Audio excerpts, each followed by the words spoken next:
こんにちは。今回は長編み4本の扇形と長編み2本の扇形が交互に連なっている模様で、ちょっと大きめのワンショルダーのバッグを作っていきます。で、横幅はだいたい32センチで、そこもまちが8センチとだいぶ大きめになっていると思います。で、ストラップの部分はボタンで開閉できるようになっていて、で、肩にかけられる長さなんですが、サイズが簡単に調整できてとっても便利だと思います。で、ボタンはこれを使っていて、でこれは 2.5 センチぐらいで、この長編みと長編みの間に通したいので、これはギリギリ通るぐらいで、ギリギリの方が安定すると思います。で、あんまり小さすぎるとゆるゆるで外れやすくなってしまうので、ある程度2センチ以上はあった方がいいかなと思います。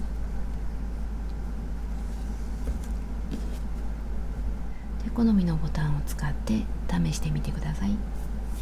使う糸はダイソーさんのリサイクルコットン 100%、 色はミントで 50g 約 120m、 綿100で手洗いができて、使用かぎ針の目安が6号。これを2本一緒にして、で7号で編んでいきます。あとはマーカーととじ針を使います。2本の糸を一緒にしてだいたい3ミリぐらいになると思います。で、これで作り目を31目編んでいきます。この時はちょっとゆったりと編んでいきます。で、幅を変える時には6の倍数で増減します。で、今31目で編んでいくので、それよりも小さくする時には6減らして、で大きくする場合には6増やしてで編んでいきます。で、好みの数にしてください。で、31目編んでいきます。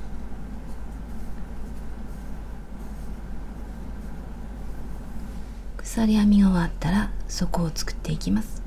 で、底の1周目はこの鎖の両端の目に細編みを3つ、こっちにも3つで、この3つのうちの真ん中からスタートして、でぐるっと編んで、最後に同じところにもう一つでぐるっと編んで、最後に同じ目に戻ってくるので、ここにマーカーをつけて分かりやすくしておきます。この最後の目の表の2本をすくいます。こっちから見ると2本で、裏から見るとこの裏山が残っています。今回は2本一緒に編んでいるので、2本ずつの2本になっています。で、ここからこの目に細編みを2つで、細編みをするので、まず鎖1つで、針から1に2つ目のマーカーのところに細編みをします。で、今回はこの裏返して、この裏山、ここに針を入れて細編みをします。で、細編みを1つで、これが1つ目なので、1つ目にマーカーをつけておきます。で、同じところにもう1つ、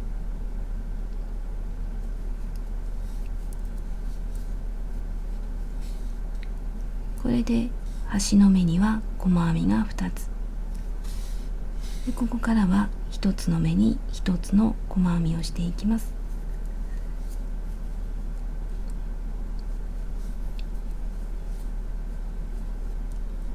でこのまま端まで細編みを続けます。この最後の手前まで端から一つ戻ったところまで続けます。反対側の端まで来たら、この目に細編みを3つ、この目にまず1つ目で、次は2つ目。2つ目を編むときに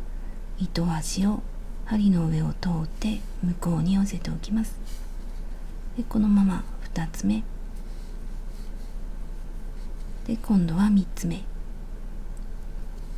で、糸端を今度は手前に寄せておきます。でこのまま3つ目で、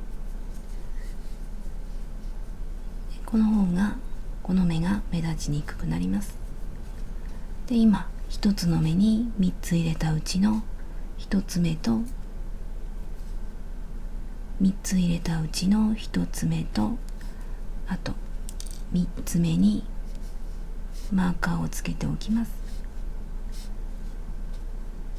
で次からは1つの目に1つの細編みをしていきます。まずこの3つ入れた隣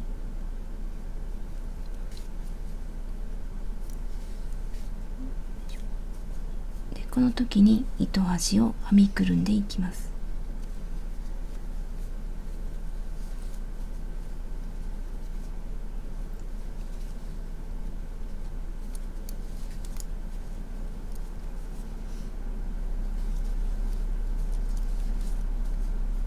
でこのまま反対側の最初につけたマーカーの手前まで編んでいきます。ぐるっと編んでスタート地点まで戻ってきたら、最後の目には細編みをもう一つ、この目にもう一つ、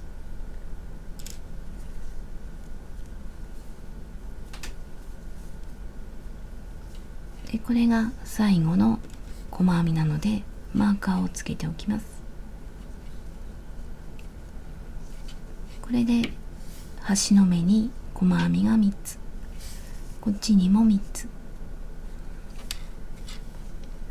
で、最初の細編みに引き抜きます。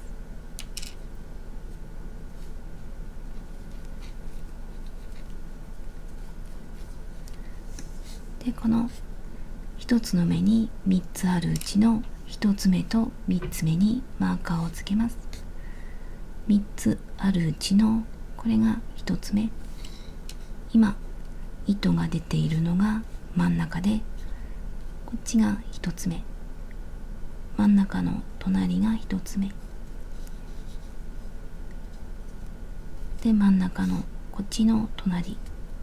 これは最後の細編みで、あと3つのうちの3つ目、最後の細編みと3つ目の細編み両方兼ねています。で次は2周目で、2周目はこの目に3つ、こっちにも3つ、こっちにも3つ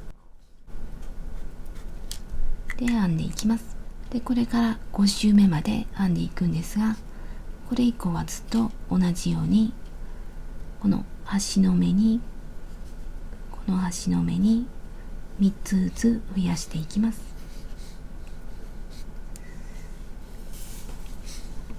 でまずこのマーカーのついていないところには1つの細編み、ここには1つ、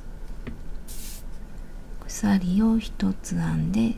根元に1つ、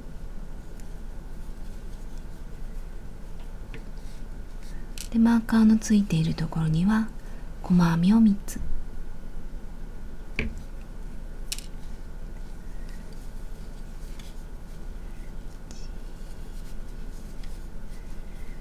3で、この1つの目に3つ編んだうちの真ん中の目にはマーカーをつけておきます。で1周目はこの3つあるうちの端の目にマーカーをつけましたが、これからは3つのうちの真ん中の目にマーカーで編んでいきます。これからは1つの目に1つの細編みをしていきます。隣に細編みで、次もで、このまま端まで編んでいきます。マーカーの手前まで編んでいきます。反対側まで来たら、マーカーのついている目には細編みを3つ。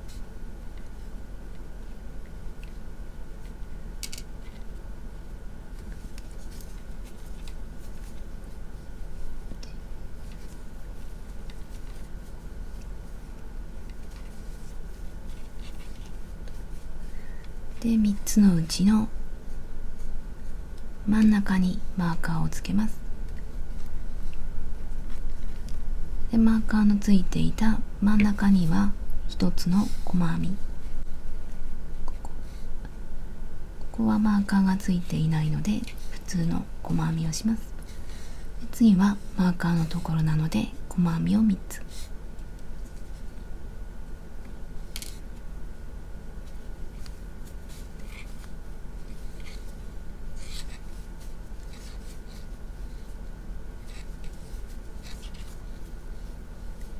で、3つのうちの1、2、3のうちの真ん中にマーカーで、次で増し目をするところです。で、ここからまた1つの目に1つの細編みを続けます。で、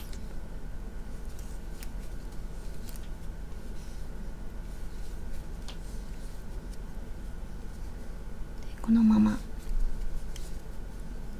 このマーカーの手前まで編んでいきます。2周目の終わりでもマーカーのついたところには細編みを3つ。ここにまず1つ目、2つ目、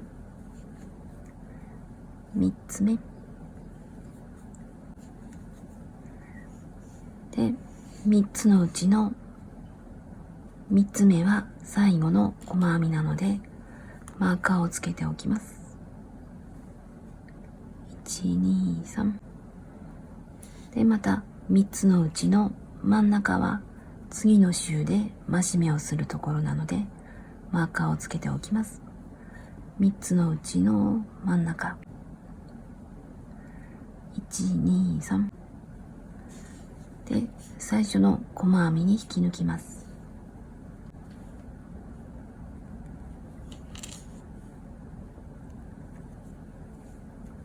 これで2周目が終わりました。で、次は3周目。3周目は2周目と同じように編んでいきます。3つのうちの真ん中のマーカーをつけたところに細編みを3つ。こっちも3つ。真ん中に、こっちも真ん中に3つ。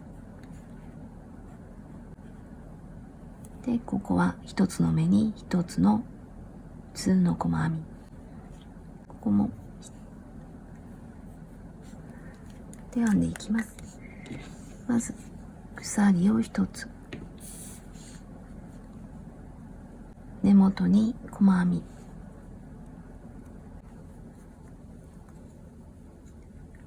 で、1つ目にマーカーをつけておきます。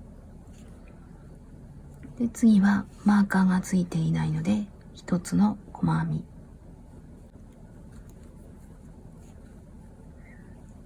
で、マーカーのついたところには細編みを3つ。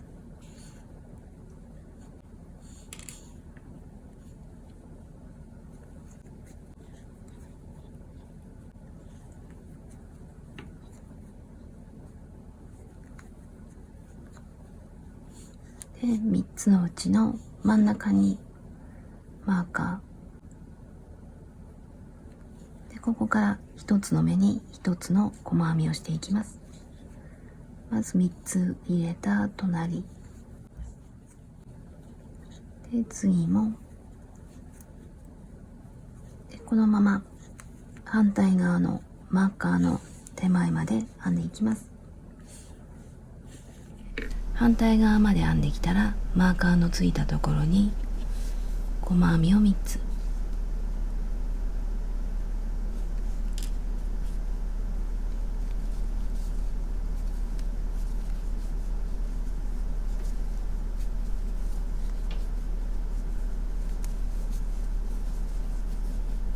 で3つのうちの真ん中にマーカーで、次はマーカーがついていないので、こことこことここは1つの目に1つの普通の細編み、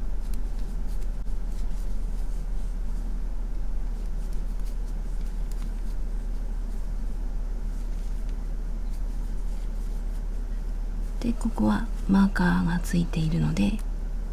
細編みを3つ、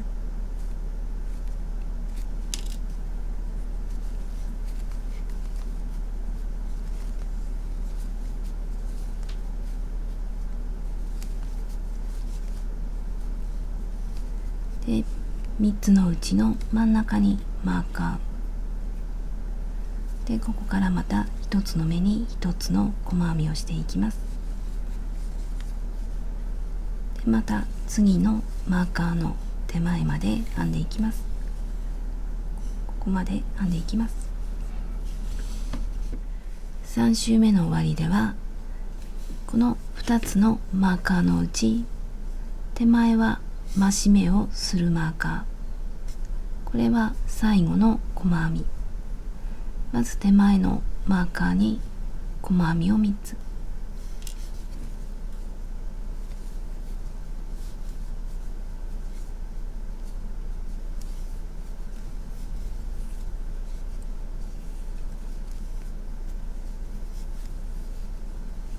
で3つのうちの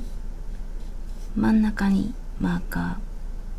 ーで、最後の細編みに細編みを1つ、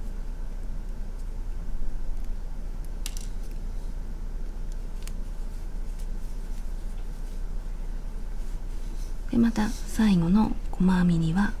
マーカーをつけておきます。で最初の細編みに引き抜きます。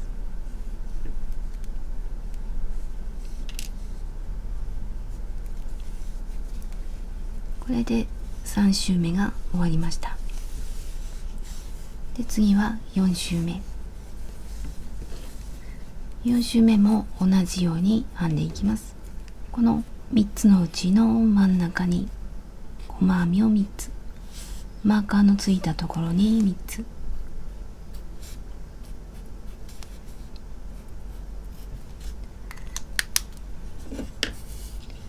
編んでいきます。マーカーとマーカーの間には1つの目に1つの普通の細編み、まず鎖を1つ、根元に細編みで1つ目にマーカーをつけておきます。で次は1つの目に1つの細編みで、次もでマーカーのついたところには細編みを3つ、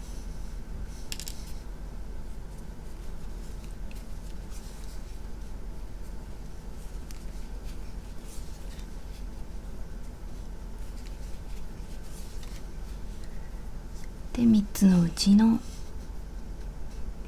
真ん中にマーカーをつけて、ここから1つの目に1つの細編みをしていきます。で反対側まで編んでいって、マーカーのついたところには細編みを3つ、こっちにも3つでぐるっと編んで、最後のここまで編んでいきます。4周目の終わりでもマーカーのついたところには細編みを3つ、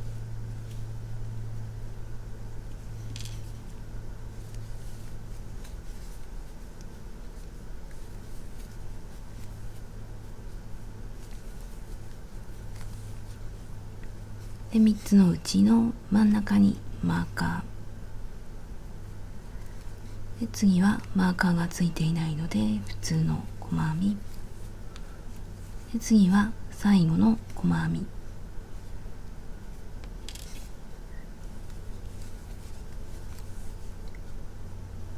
で、また最後の細編みにはマーカーをつけておきます。で最初の細編みに引き抜いて4周目が終わります。で次は5周目、5周目も同じように編んでいきます。全く同じなのでこのまま5周6周と編んでいきます。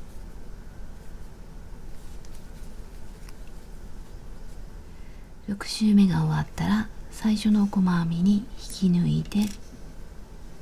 でこれで底が出来上がりました。で一応サイズは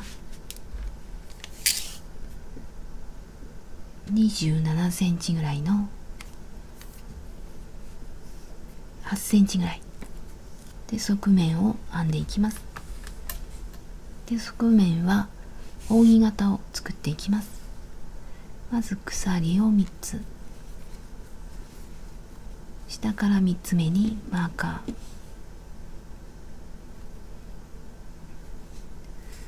ーで鎖の根元からここが鎖の根元で、ここから1つ飛ばして2つ目に長編み1、2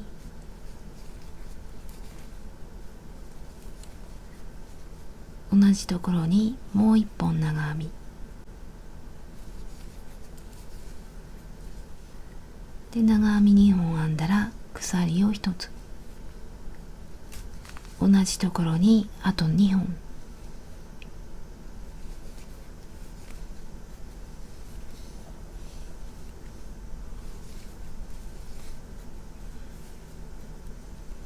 これで長編み2本と鎖1つと長編み2本、これが長編み4本の扇形、真ん中は鎖1つで、次は足元2つ飛ばして3つ目に長編み1、2、3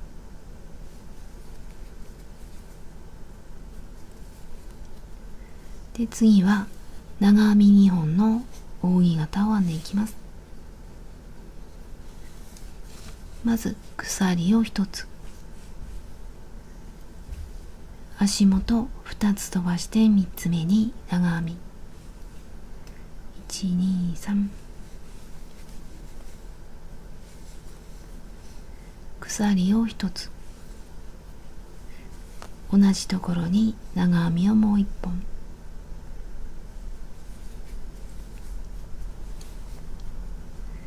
鎖を1つ、これで鎖と長編みと鎖と長編みと鎖、これが長編み2本の扇形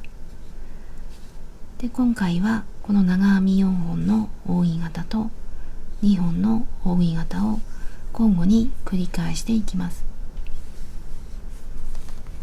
2本の扇形が終わったら足元2つ飛ばして3つ目に長編み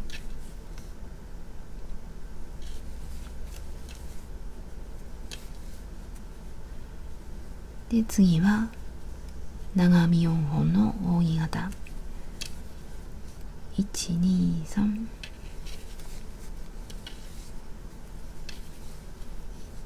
同じところにもう1本鎖を1つで、あと2本同じところ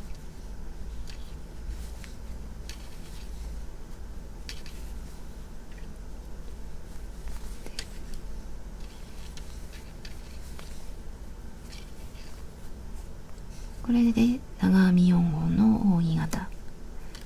扇形が終わったら長編みを1本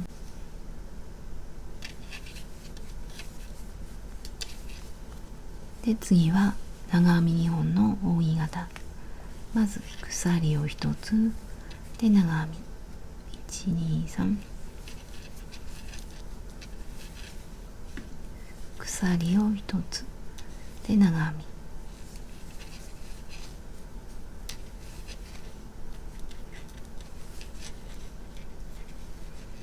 鎖と長編みと鎖と長編みと鎖で、間には長編みを1本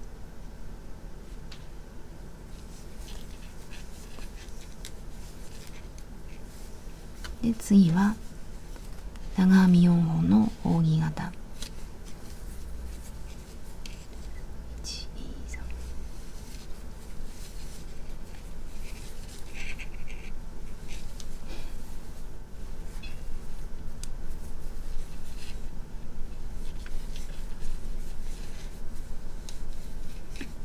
鎖を1つ、4本も2本も真ん中は鎖1つ、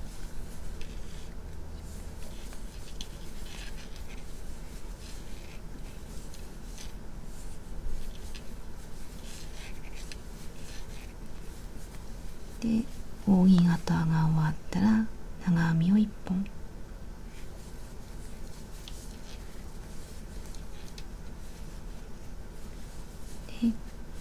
鎖1つ、長編み1本、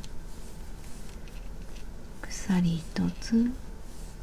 長編み1本で、鎖1つ、こんな感じで交互に編んでいきます。この部分は足元2つ飛ばして編んでいたんですが、この短い辺でだけ2つ目を減らしていきます。ここで2つ、こっちでも2つで、編み始めのところで1つ減らしているので、こっちでは2つ減らしていきます。こっちではもう減らしていて、こっちでは2つなので、2回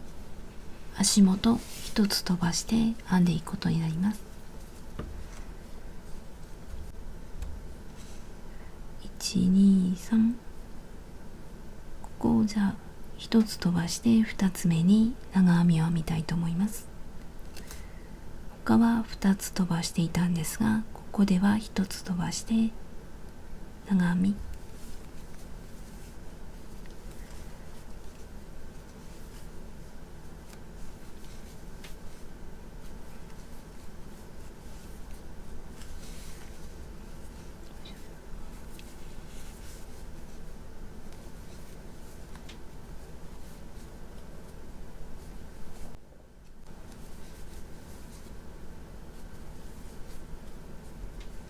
で足元2つ飛ばして3つ目、ここでは目を減らさずに3つ目に長編み、次また1つ目を減らしたいと思います。長編み2本の扇形なので、鎖1つと長編み1つ飛ばして2つ目、鎖を1つ、同じところに長編みで、また鎖を1つで、足元2つ飛ばして3つ目に長編み、これで2箇所で目が減りました。2つで、ここからはまた同じように2目飛ばしながら編んでいきます。1、2、3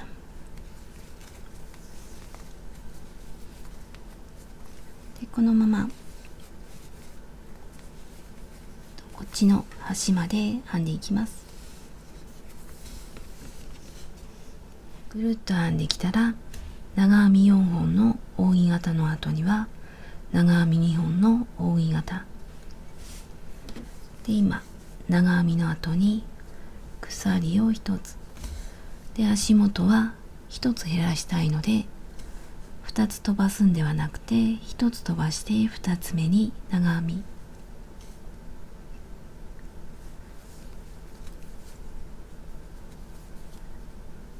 長編みと鎖と長編み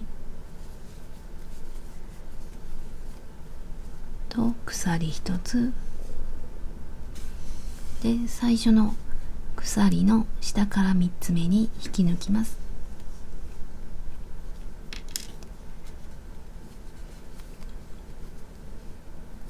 これで模様がつながったので、次は2周目、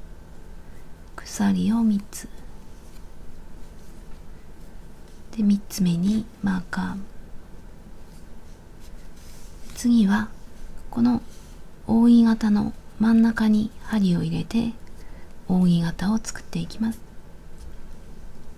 で、この4本の扇形の上には長編み2本の扇形を作ります。今鎖3つ編んだ次に鎖をもう一つで、この扇形の真ん中に針を入れて長編みを1本、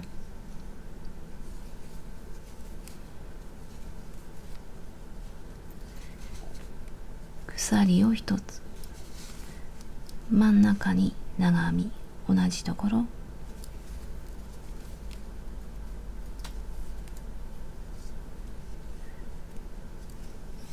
で長編み2本の扇形なので鎖を1つで、次はこの長編みの上に長編み1本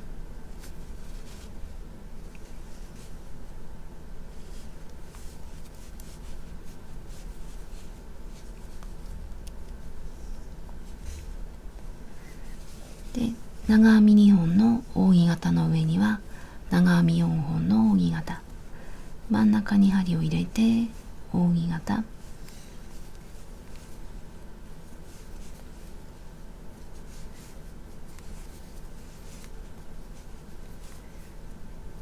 2本編んだら鎖を1つで2本、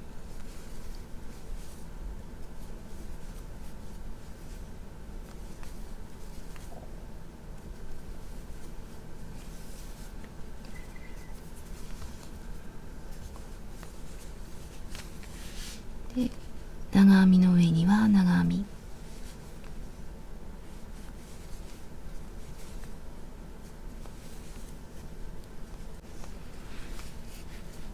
と下と逆のことをしていきます。4本の上には2本、まず鎖を1つで長編み、鎖1つで長編み、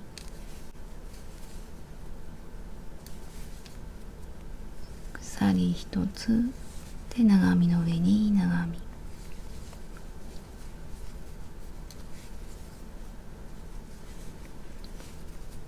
こんな感じで編んでいきます。2本の上には4本、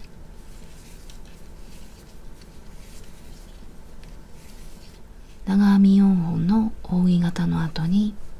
最初の鎖の下から3つ目に引き抜きます。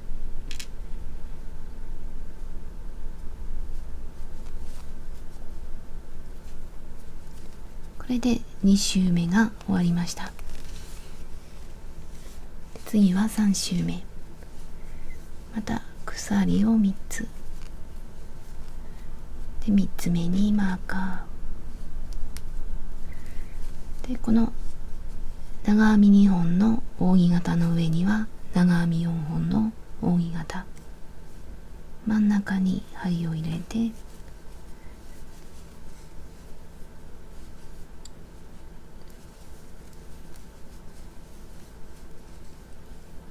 鎖を1つで、また長編みで、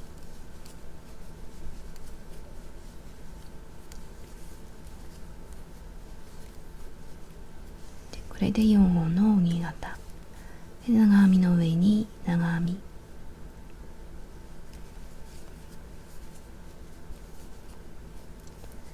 で、4本の扇形の上には長編み2本の扇形、まず鎖を1つと、あと長編み、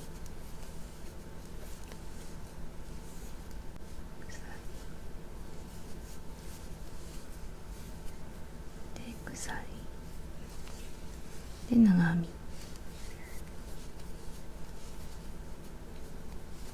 これを繰り返してでしばらく編んでいきます。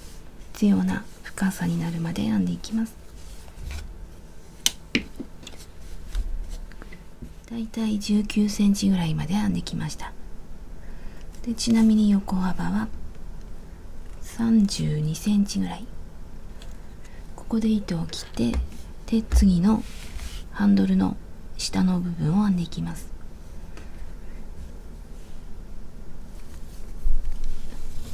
と最後を引き抜いてでもう一度鎖一つを編むようにしてで糸を切ります。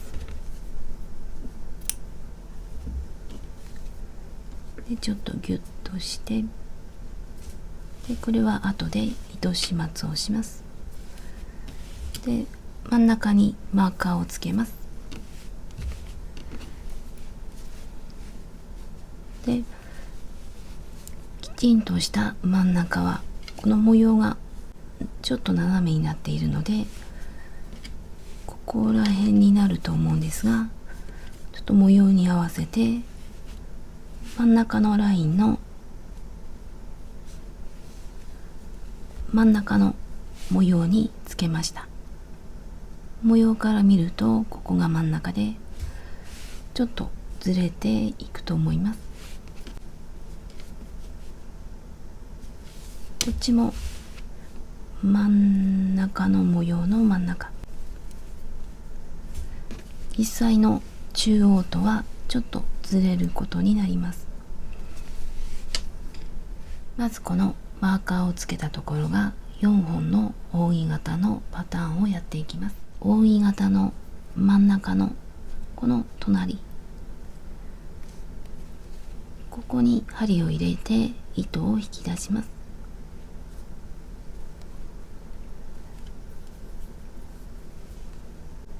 糸を引き出してで一回結んでおきます。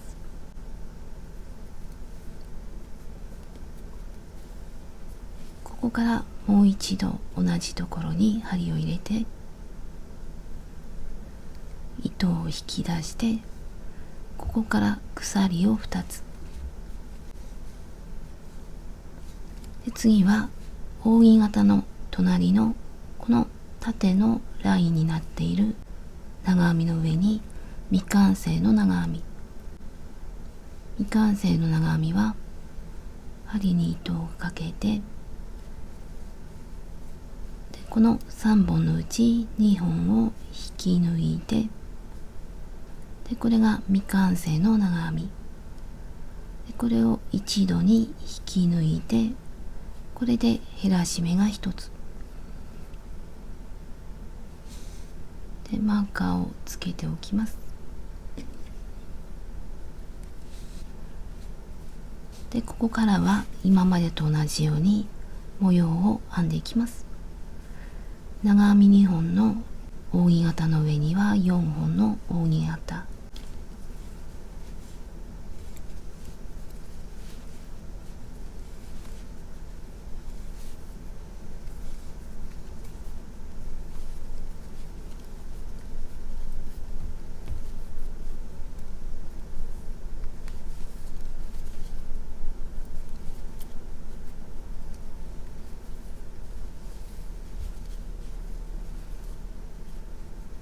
これで長編み4本の扇形、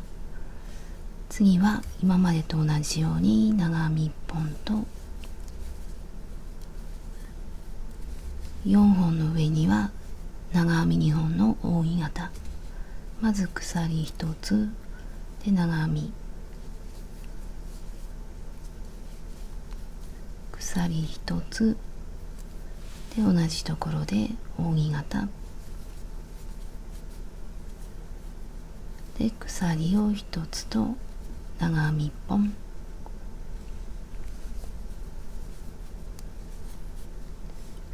で今までと同じような模様編みで反対のマーカーの手前まで編んでいきます。反対側まで編んできたらこの2本の扇形とあとマーカーのついた扇形の間のこの縦の長編みの上に未完成の長編み、未完成の長編みなので、長編みを完成させてしまわずに、この途中のままもう一本、このマーカーのついた扇形のマーカーの手前の長編み、ここに未完成の長編みをもう一本、こ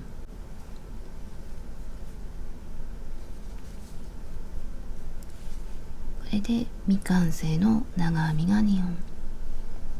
これを一度に引き抜きます。これで減らし目。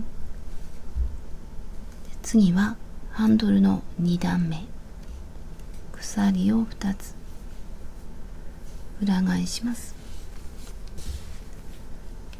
で、今まではこの長編み2本の扇形の上には長編み4本を編んできましたが、ここではその半分の長編み2本を編んでいきます。で、その長編み2本の1本目を未完成の長編みにします。この今までと同じように真ん中で未完成の長編みで、この鎖と未完成の長編みを一度に引き抜きます。で、もう1本同じように長編み、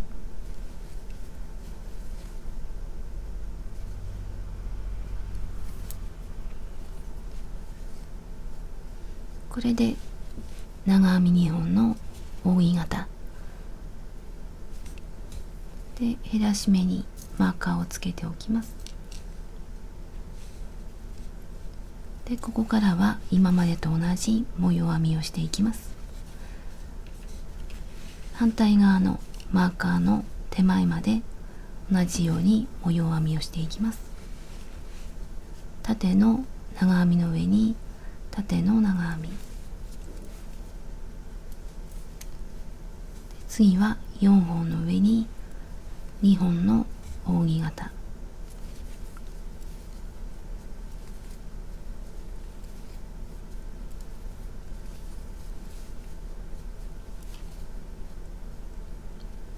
で鎖を1つで、また長編み、これでマーカーの手前まで編んでいきます。ここまで編んでいきます。ハンドルの2段目の終わりの方でも最後の扇形には長編みを2本、ここにまず長編みを1本、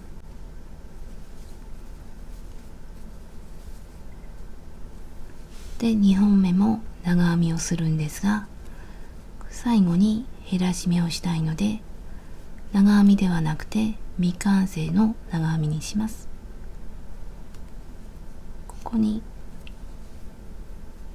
未完成の長編み、1本目は普通の長編みで、次は未完成の長編みで、もう1本はこのマーカーをつけたところ、ここに未完成の長編みをもう1本、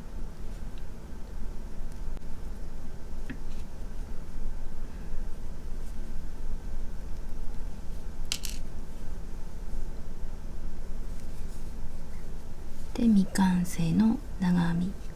これで未完成の長編みが2本、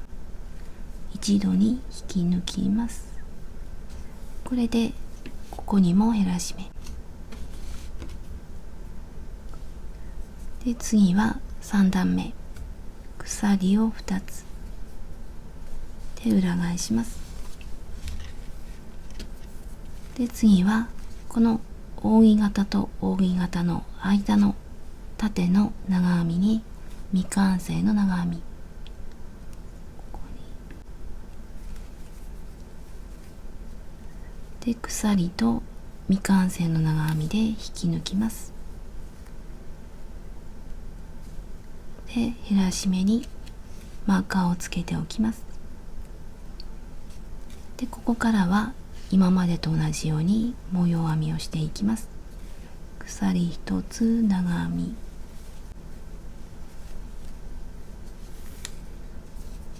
鎖1つ長編みで、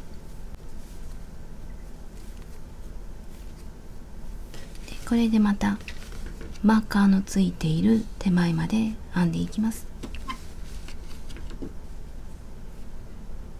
3段目の終わりでは長編み2本の扇形と、あと縦の長編みの後に最後の扇形に長編みを2本、ここにまず長編みを1本、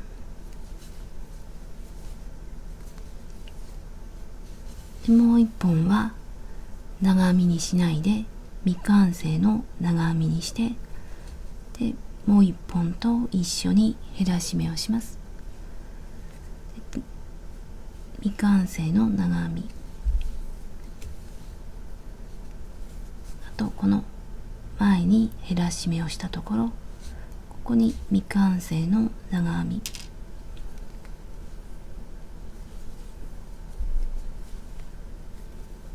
これで未完成の長編みが2本、これを一度に引き抜いて減らし目で、次は4段目、鎖を2つ裏返します。で次はこの縦の長編みと減らし目をします。ここに未完成の長編み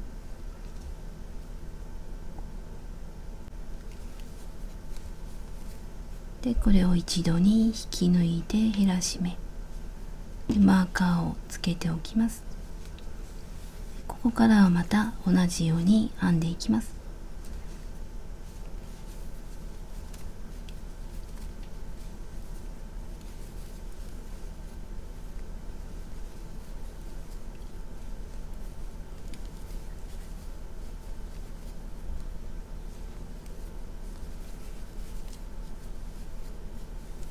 でこの反対側のマーカーの手前まで編んでいきます。4段目の終わりでは長編み2本の扇形と縦の長編みの後に下の扇形の真ん中に長編みを2本、ここに長編みを1本と、でもう1本は長編みにするはずなんですが、ここで減らし目にしたいので未完成の長編みにします。で未完成の長編みで、あとマーカーのついた減らし目をしたところに未完成の長編み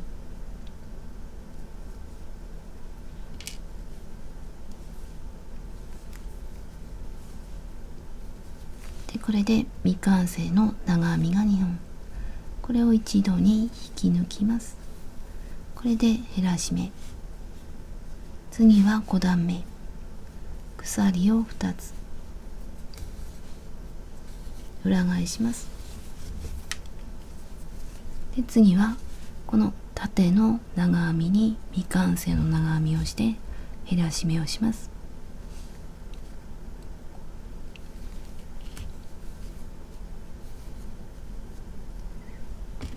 でマーカーで、ここからはまた模様編みをしていきます。この縦の長編みには鎖2つと未完成の長編みで減らし目で、下が扇形の場合には長編みを2本編んで、その長編みの2本目と、あと足の減らし目をしたところに未完成の長編みをして、で減らし目をします。扇形の上には長編み1本と未完成の長編みと、端には未完成の長編みで減らし目、これで編んでいきます。で減らし目をしたら普通の模様編みで、これでまた反対のマーカーの手前まで編んでいきます。5段目の終わりの方では扇形に長編みを2本、5段目の終わりの方では扇形に長編みを2本、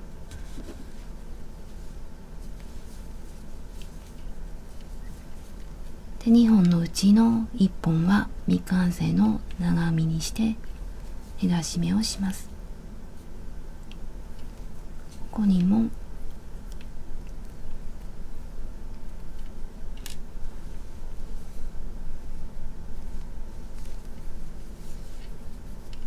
で一度に引き抜いて減らし目で、次は6段目鎖を2つで裏返します。で次はこの縦の長編みに減らし目、未完成の長編みをします。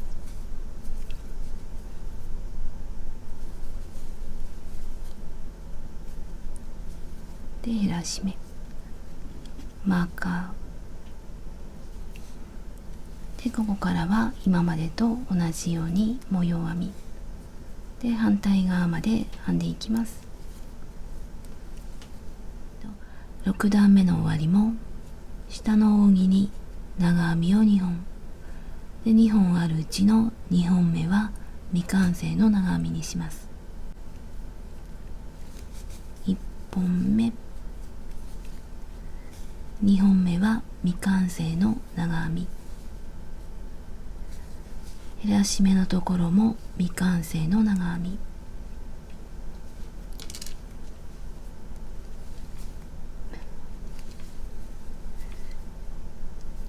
で、一度に引き抜いて減らし目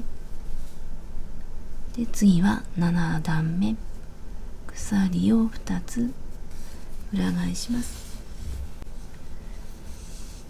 で次はこの縦の長編みの上に未完成の長編み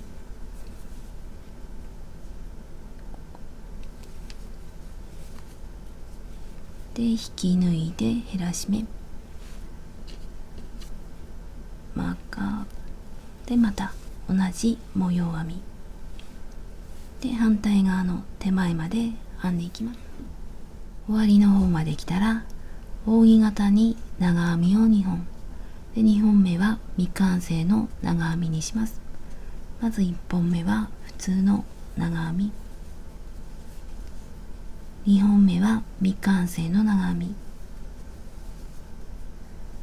で、減らし目をしたところにも未完成の長編みで、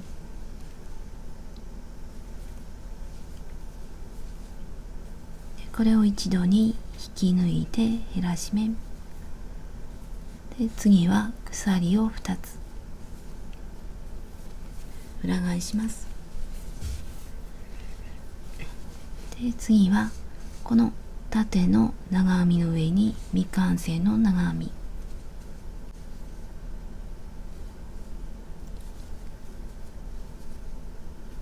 で、一度に引き抜いて減らし目で、これで今減らし目をした目を含めて、この目を含めて5目になっていると思います。1、2、3、4、5で、もし5目になっていなければ適当に調節します。多かったらここでもう一回ここで減らし目をしたり、少なかったらここで減らし目をやめたりしてで調節します。で次は長編みをします。この下の扇形のここ長編みを1本、ここにも目があるんですが、ここは飛ばします。鎖1つを編んで飛ばして次の長編みの上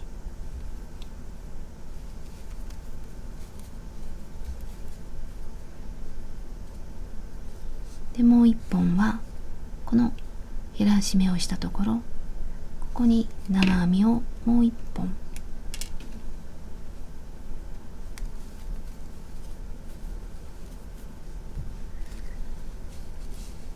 こが減らし目をしたところ、次長編み1本、鎖1つ、長編みと長編みで5目で、ここからは長編みをしていきます。まず鎖を3つでマーカーをつけておきます。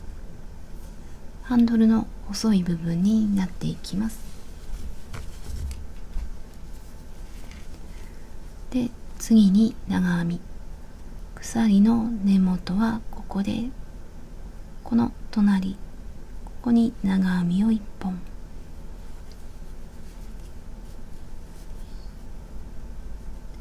で、次は鎖1つで足元は飛ばしてで長編み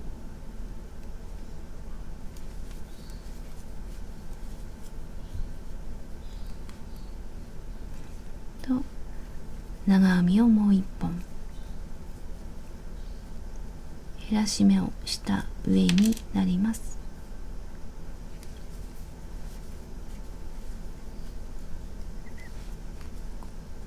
この感じでずっと編んでいきます。鎖3つで裏返して長編みの上に長編み、鎖1つで足元飛ばして長編みの上に長編みで、またこの鎖の下から3つ目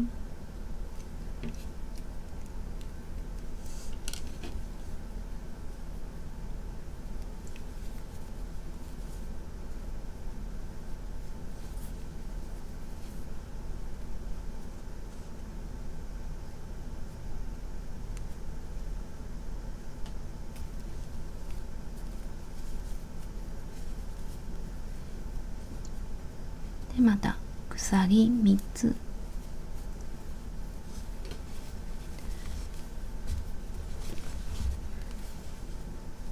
で長編みの上に長編み、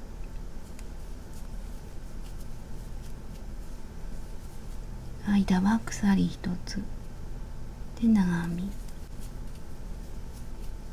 で長編み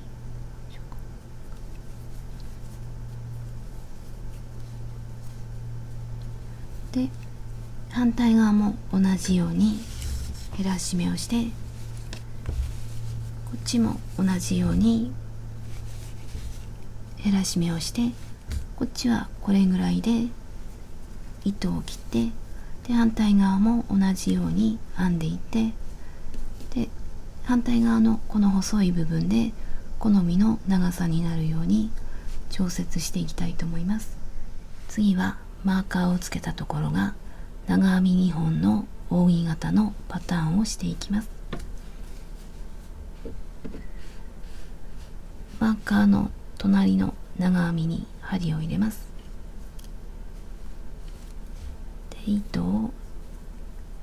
引き出してしまいます。一回結んでおきます。で、同じところに針を入れて、もう一度糸を引き出して鎖を2つで、この縦の長編みに未完成の長編み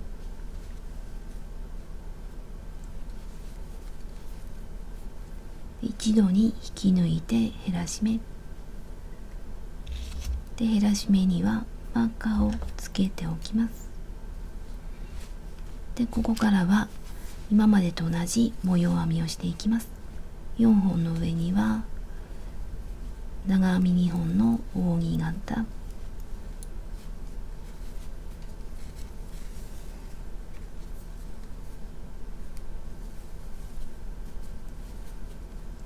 で、鎖1つで縦の長編みの上に長編みで、これで反対側までマーカーの手前まで編んでいきます。ハンドル1段目の終わりの方では縦の長編みの上に未完成の長編み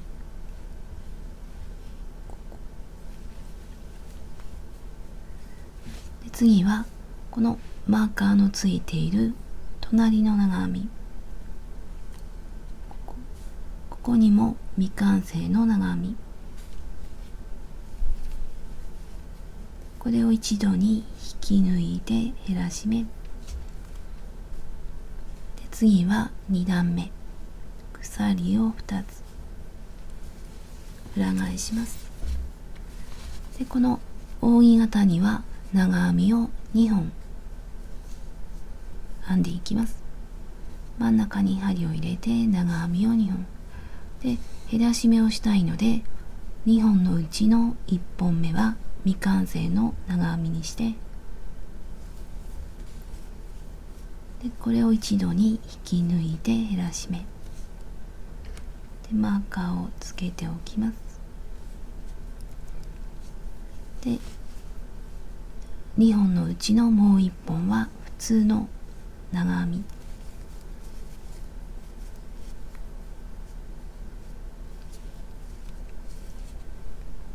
で、ここからは今までと同じような模様を編んでいきます。まず縦の長編みの上に縦の長編みで、次は4本の扇形、これで反対側まで編んでいきます。2段目の端の方でも扇形には長編みを2本で、2本のうちの2本目は未完成の長編みにして減らし目をします。まず1本目は普通の長編み、2本目は未完成の長編み、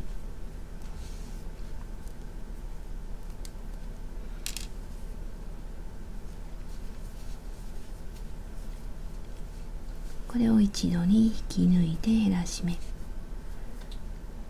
で、3段目鎖を2つ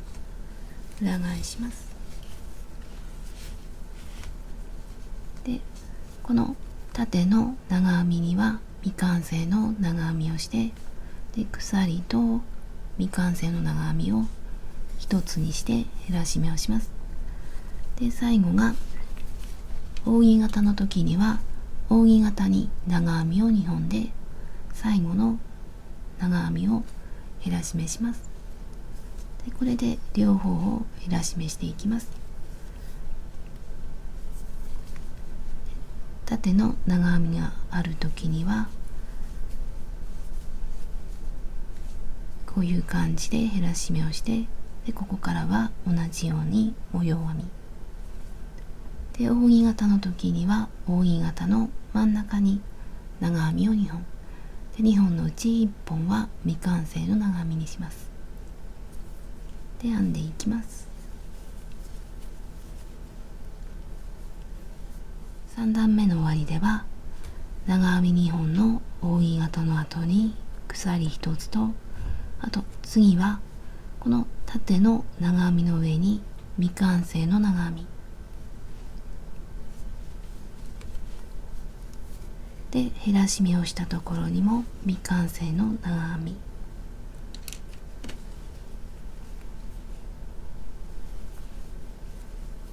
で、一度に引き抜いて減らし目、縦の長編みのところと減らし目をしたところで、次は4段目鎖を2つ裏返します。でこの扇形の中に長編みを2本で、2本のうちの1本目はここと減らし目をしたいので、こっち側は未完成の長編みにします。真ん中に針を入れて未完成の長編み減らし目でマーカーで、次は普通の長編み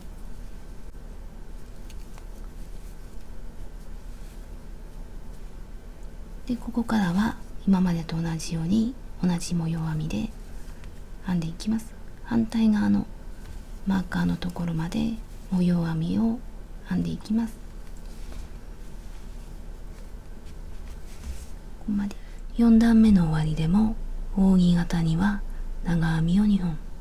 で、2本目は未完成の長編みにします。まず1本目は普通の長編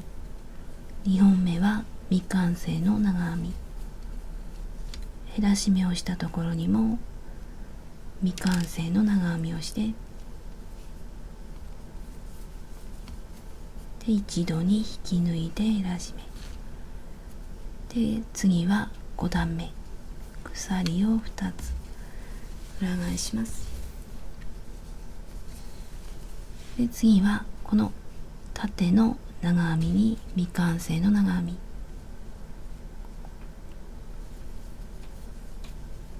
で引き抜いて減らし目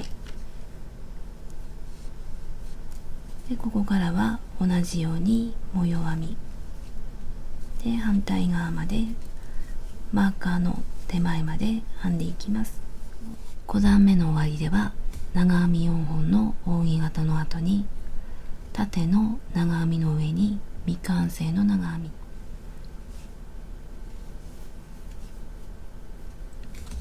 で、次は減らし目をしたところに未完成の長編み、これを一度に引き抜きます。これで減らし目。次は6段目鎖を2つで、扇形の真ん中に長編みを2本で、2本のうちのここで減らし目をしたいので1本目は未完成の長編みにします。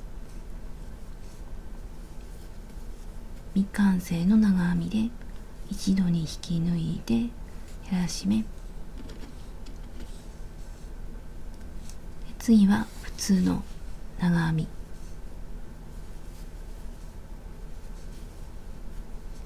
で、ここからは今までと同じような模様編みをしていきます。縦の長編みの上に縦の長編みで、2本の上には4本の扇形で、これで反対側のマーカーの手前まで編んでいきます。6段目の終わりも扇形に長編みを2本で、2本目は未完成の長編みにします。1本目は普通の長編み、2本目は未完成の長編み、この減らし目をしたところ未完成の長編みで、一度に引き抜いて減らし目、次は7段目鎖を2つで裏返します。次はこの縦の長編みと減らし目をします。縦の長編みの上に未完成の長編みで減らし目、ここからは今までと同じような模様編みをしていきます。でこのマーカーの手前まで編んでいきます。7段目の終わりでは長編み2本の扇形の後に鎖1つと、あと縦の長編みの上には未完成の長編みで、この減らし目をしたところ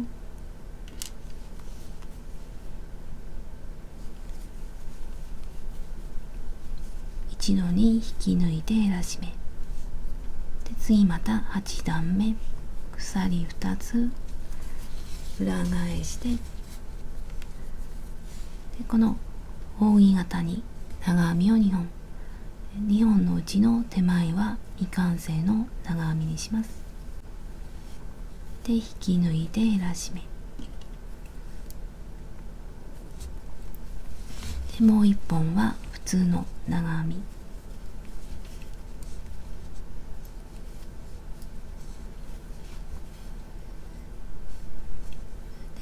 次は普通の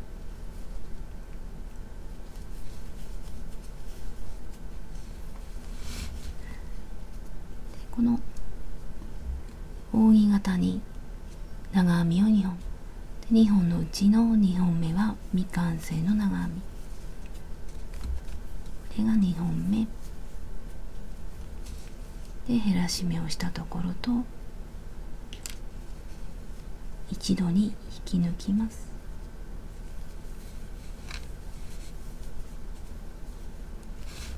これで2、4、5目残っています。2、4、5で、ここからは細いハンドルの細い部分を作っていきます。これと同じように5目あるので、まず鎖を3つ裏返します。で、隣に長編みをします。鎖の根元はここで、この隣に長編み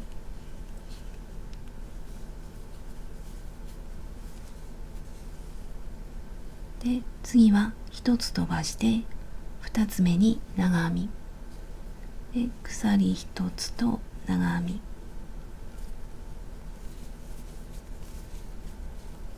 みで、次は長編み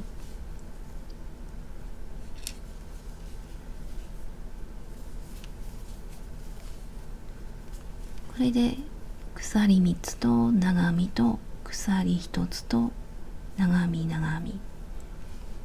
で、これを伸ばしていきます。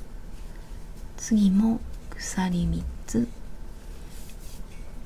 で裏返します。隣に長編みで、鎖1つ長編みの上に長編みで、この鎖3つの下から3つ目に長編み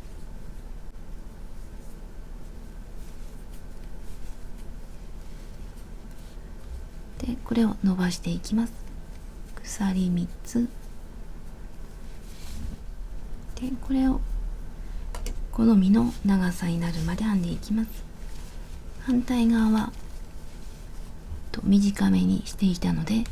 こっちで好みの長さになるまで編んでいきます。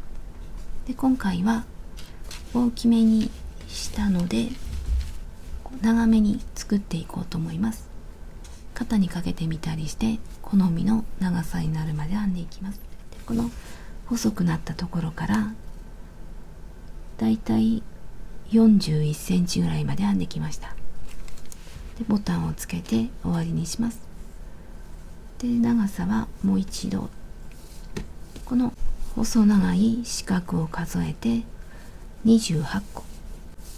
で、長さは41センチ。こっちはこの細くなったところから四角3つで、長さは4センチで、こっちは糸始末をしていきます。長編みが終わった状態で鎖1つ編むようにして、で10センチとか15センチで抜いて、でギュッとします。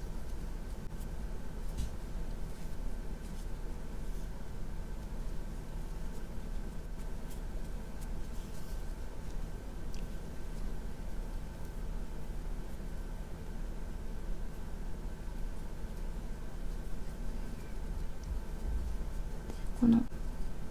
なるべく形を整えながら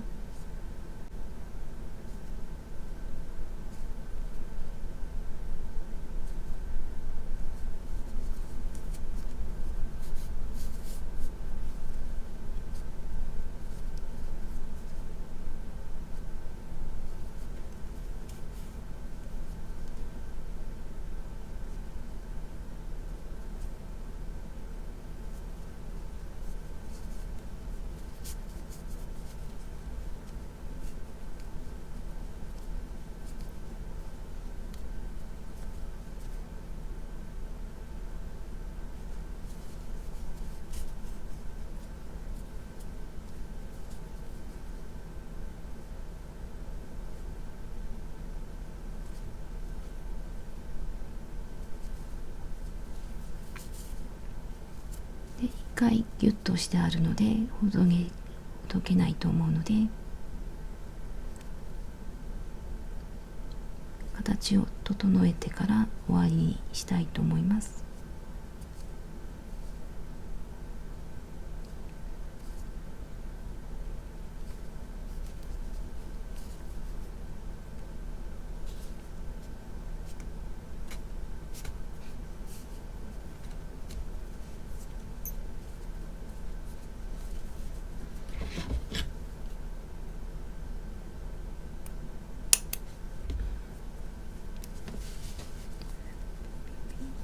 で、反対側ではボタンをつけます。で、今回は同じ糸を使って縫い付けていきます。で、普通の糸を使っても大丈夫です。で、これを使う場合には穴に針が通るか確かめてから、でここにこのちょっと太めの糸を通します。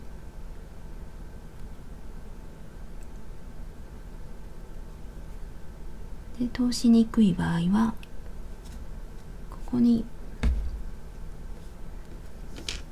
普通の縫い糸、これを2つ折りにして通して、ここに通したい糸を入れて、でこれをギュッ、でここで糸を60センチぐらい用意して2つに折って、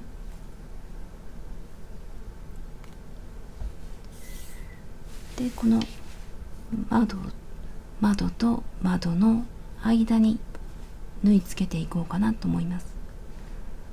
裏から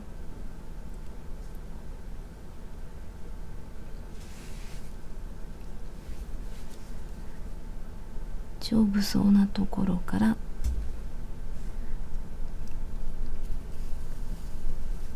でこの糸は全部引き出してしまわずに残しておきます。5センチぐらい残して、でボタンを通します。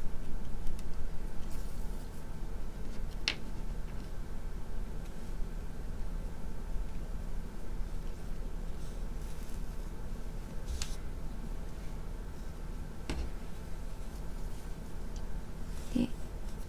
もう一回後ろに戻ります。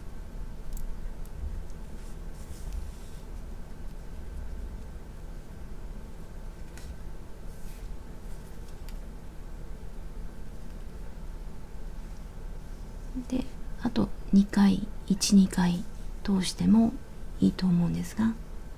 今回ちょっといっぱいなのでこれぐらいで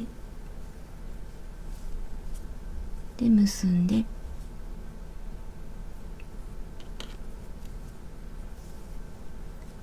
でこの糸端を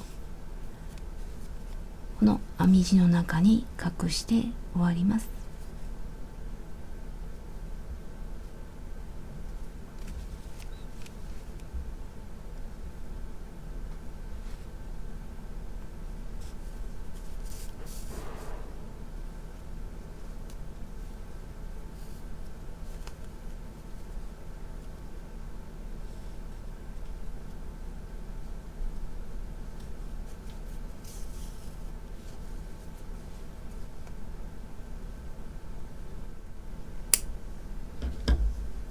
反対側も同じように隠します。こっちは細い太い方で大丈夫です。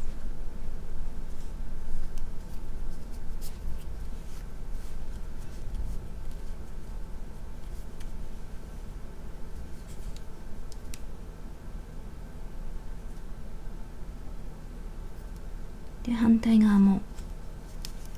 もう一個も同じようにつけていきます。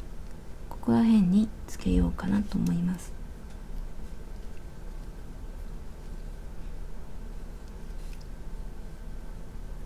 でこの減らし目を始めたところも糸始末をしておきます。で1回結んでいるのでもうちょっとだけ固定して隠していこうと思います。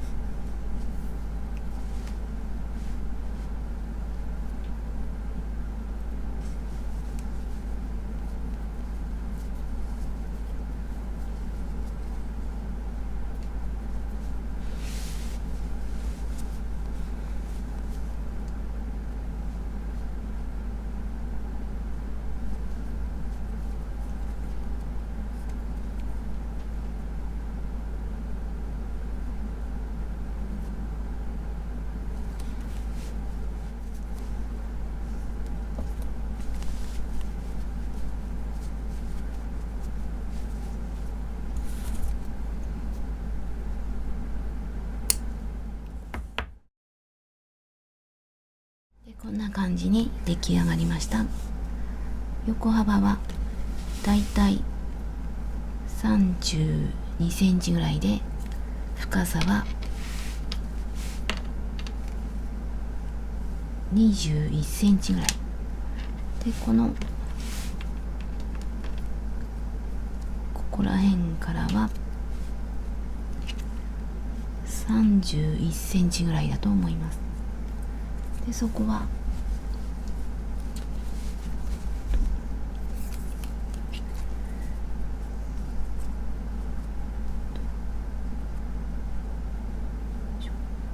27センチの8センチぐらいで、ストラップの幅は3センチぐらいで、この細くなっているところから測って、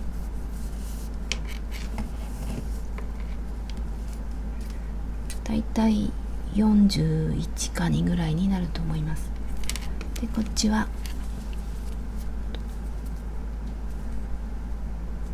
この細くなっているところまでで4センチぐらい、5センチ4センチぐらい。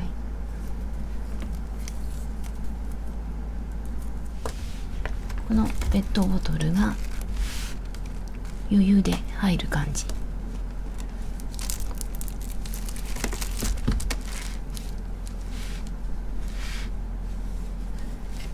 こういう感じです。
大きめで使いやすくて、サイズの調整も簡単で、とっても可愛く出来上がったと思います。よかったら試してみてください。最後までご視聴ありがとうございました。よろしければ登録と高評価をお願いいたします。